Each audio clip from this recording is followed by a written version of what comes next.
Hello everyone, welcome back to my YouTube channel bright future channel पे आपका स्वागत है। अब से हम आज का बेसिक स्टार्ट कर रहे हैं। आज की क्लास में हम एरिया एंड पैरामीटर करेंगे।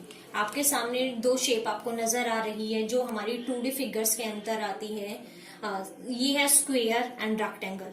तो आज हम सबसे पहले देखेंगे एरिया एंड पैरामीटर कि इनका एरिया यानी कि क्षेत्रफल और परिमाप कैसे निकाला जाता है। स्क्वायर जिसे हिंदी में कहा जाता है वर्ग। ओके, ये है हमारा स्क्वायर। स्क्वायर की ऑल साइड्स है वो इक्वल होती हैं, चारों भुजाएं होती हैं जो वो सारी बराबर होती हैं, एक जैसी होती हैं। ये मान लो हमारी 4 सेंटीमीटर है तो ये भी 4 सेंटीमीटर, ये भी 4 एंड ये भी 4। हमारी सारी ऑल साइड्स हैं वो सारी बराबर होंगी। क्लियर। तो अब जब हम इसके पैरामीटर की बात करते हैं, पी से पैरामीटर यानी कि परिमाप, तो परिमाप क्या होता है हमारा सम ऑफ ऑल साइड्स। किसी भी कोई भी फिगर है हमारी, कोई भी हमें 2D फिगर दी गई है या कोई भी फिगर दी गई है, उसका जब भी हम परिमाप की बात करते हैं, पैरामीटर की बात करते हैं, वो होता है हमारा सम ऑफ ऑल साइड्स। ओके, यानी कि जितनी भी भुजाएं हैं उन सभी भुजाओं का सम यानी कि जोड़। Okay, sum of all sides. तो यहाँ पे स्क्वायर में जितनी भी है ये हमारी 4 सेंटीमीटर 4 4 4। इसका नाम रख लेते हैं हम ए हमारी 4 है, ए प्लस ए प्लस ए प्लस ए यानी कि 4a। यानी कि जितनी भुजा दी गई है वो सब। हमने एग्जांपल लिया था 4 सेंटीमीटर, तो इसका पैरामीटर कितना निकलेगा 4 centimetre plus 4 centimetre plus 4 plus 4। Okay, तो टोटल कितना पैरामीटर आएगा हमारा, इनको ऐड करेंगे हम 4 4 8 4 12 एंड 4 16 सेंटीमीटर हमारा इसका पैरामीटर आएगा स्क्वायर का। क्लियर। अब बात करते हैं रेक्टेंगल की। यस, अब बात कर रहे हैं रेक्टेंगल। रेक्टेंगल यानी कि आयत। इसके अंतर्गत क्या होता है हमारा रेक्टेंगल में, जो हमारी अपोजिट साइड होती है, आमने सामने की जो भुजाएं हैं वो बराबर होती हैं। ओके, ये आमने सामने की ये हमारी बराबर है, ये हमारी लेंथ, ये ब्रेथ। क्लियर। लेंथ और ब्रेथ हमें ये दी गई है। तो इसके जब हम पैरामीटर की बात करते हैं, पी यहाँ पे हम पैरामीटर को शो कर रहे हैं, तो आपको क्या बताया था कि सम ऑफ ऑल साइड्स। कोई भी फिगर है हमारी, ये फिगर है, इसका सम ऑफ ऑल साइड्स करेंगे हमारा क्या है एल प्लस बी, ये है हमारा। तो इनको ऐड करेंगे 2l बन गया, इसको ऐड किया हमने 2b बन गया। इन दोनों में हम कॉमन निकालेंगे, ट्रू हमारा कॉमन आ गया, अंदर बचा हमारे पास l प्लस बी। ये हमारा पैरामीटर का फॉर्मूला बन गया हमारा रेक्टेंगल का पैरामीटर निकालने का, ट्रू l प्लस बी। अब एग्जाम्पल ले लेते हैं कोई। मान लो हमें लेंथ दी गई है 5 सेंटीमीटर एंड ब्रेथ दी गई है 3 सेंटीमीटर। ओके, ये हमें रेक्टेंगल के अंदर दी गई है। अब इसका सॉल्यूशन निकालते हैं, पैरामीटर किस प्रकार निकलेगा। अभी ये फॉर्मूला हमारे पास है, P इज इक्वल टू का 2 रहेगा, L की हमें दी गई है 5 वैल्यू, 5 प्लस B है हमारा 3। ओके, 2 5 जा 10 मल्टीप्लाई 2 3 जा 6, 10 में 6 ऐड करेंगे 16, हमारा पैरामीटर आ गया 16। ये हमारा 16 आंसर है पैरामीटर। क्लियर। यहां तक आपको समझ आया। तो हमें इसको इजी तरीके से भी सॉल्व कर सकते हैं। 5 प्लस 3 हमें दिया गया है, डायरेक्ट हमें 8 लिख के, जैसे कि मैं आपको करके दिखा रही हूँ इधर, ट्रू हमारा बाहर है, कॉमन ये इधर ही रहेगा, 5 प्लस 3 8, इनके बीच में कोई साइन नहीं है यानी कि multiply, two multiply 8 is equal to 16। ठीक है, इस तरह भी हम इसको सॉल्व कर सकते हैं। तो ये बात की हमने पैरामीटर की। रेक्टेंगल का पैरामीटर है वो इस प्रकार निकलता है। और फुल आपको क्लियर हो गया। रेक्टेंगल की बात कर रहे हैं हम। रेक्टेंगल का ईच एंगल हमारा राइट एंगल होता है यानी कि 90 डिग्री। ओके, आपको ये बताया हमारे इसके अंदर 2 डायगोनल्स होते हैं, विकर्ण बोलते हैं जैसे हिंदी में। ओके, ये है हमारा रेक्टेंगल का, आपको क्लियर हो गया। अब बात करते हैं हम एरिया की।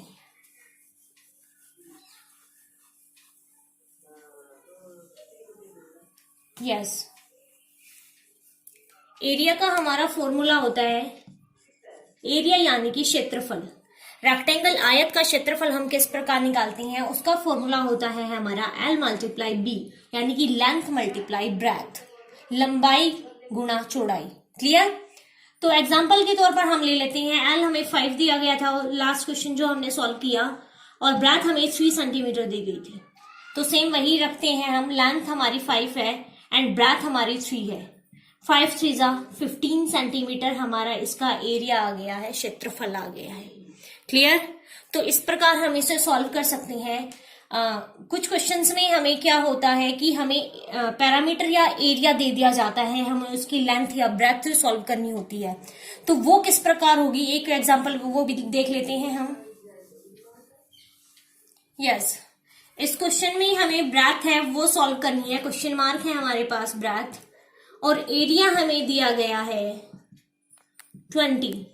ओके, एरिया 20 दिया गया है, ए हमारा एरिया को शो कर रहा है। L मल्टीप्लाई B, ये फॉर्मूला आपको बताया गया था। ए का ए हम सेम रखेंगे, 20 दिया गया, ए की जगह हम 20 वैल्यू रख देंगे उसकी। लेंथ हमारी 5 सेंटीमीटर हमें दी गई है क्वेश्चन के अंदर, बी का बी ही रखेंगे हम, हमें ये सॉल्व करना है। अब देखिए ये 20 इस तरफ है हमारे पास, ये 5 इंटू बी है, 5 मल्टीप्लाई बी है, तो इस तरफ ये मल्टीप्लाई में है, तो दूसरी तरफ अगर अब जाता है तो साइन चेंज हो जाता है। तो दूसरी तरफ जब ये जाएगा तो ये क्या बन जाएगा, डिवाइड में हो जाएगा। तो इस तरफ हमारा b बचा और 5 इस तरफ आके डिवाइड में हो गया।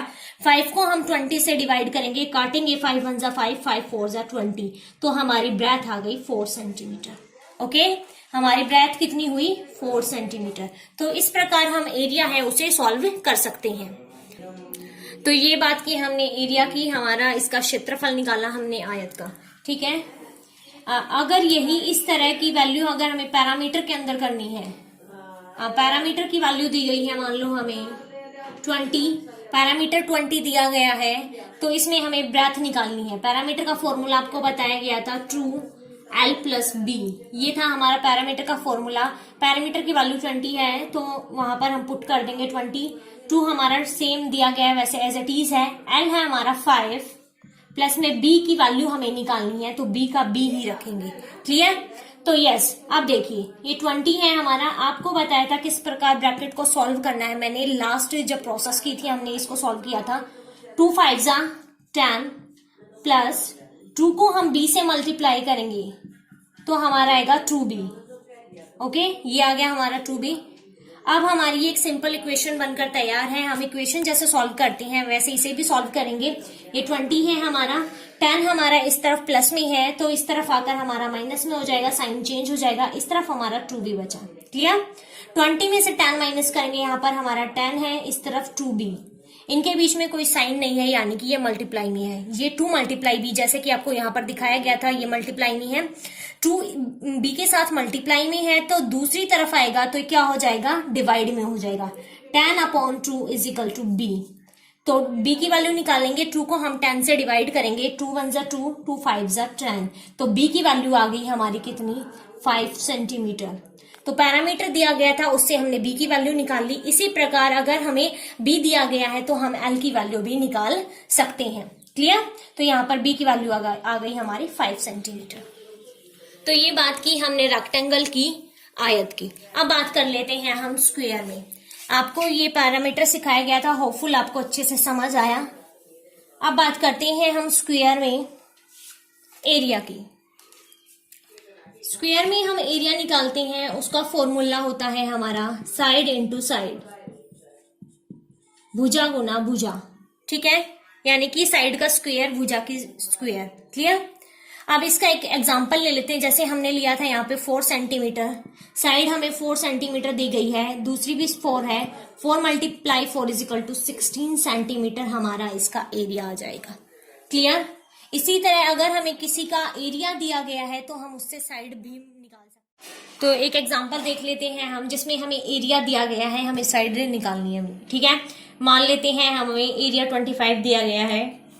ओके, तो इसमें हमें साइड निकालनी है। ये साइड मल्टीप्लाई साइड, यानी कि साइड की स्क्वायर, ऐसे लिख सकते हैं हम इसे, एस स्क्वायर भी लिख सकते हैं। ओके, अब देखिए ये इस तरफ स्क्वायर है, तो इस तरफ जब हम चेंज करेंगे तो ये रूट बन जाएगा, 25 पर रूट आ जाएगा हमारा, इस तरफ हमारा साइड बच गया। सर ये स्क्वायर है, इधर आकर रूट में चेंज हो गया। क्लियर। तो इस तरफ है हमारा 25 रूट है, 5 का स्क्वायर हमारा 25 होता है, आपको बताया, तो यहाँ पे 5 वैल्यू आ जाएगी, तो साइड हमारी कितनी हो गई, ऐसे है हमारा 5। ओके, तो इस प्रकार हम स्क्वायर है उसका एरिया दिया गया उससे साइड निकाल सकते हैं, पैरामीटर निकाल सकते हैं, जो आपको जैसे बताया गया है। होपफुल आपको आज की क्लास समझ आई, जिसमें हमने आज स्क्वायर एंड रेक्टेंगल दोनों के बारे में जाना, एरिया एंड पैरामीटर के बारे में। ओके, होपफुल आप अच्छे से समझेंगे। अगर आपको कोई भी डाउट है तो आप कमेंट सेक्शन में क्लियर करें। Okay, thank you.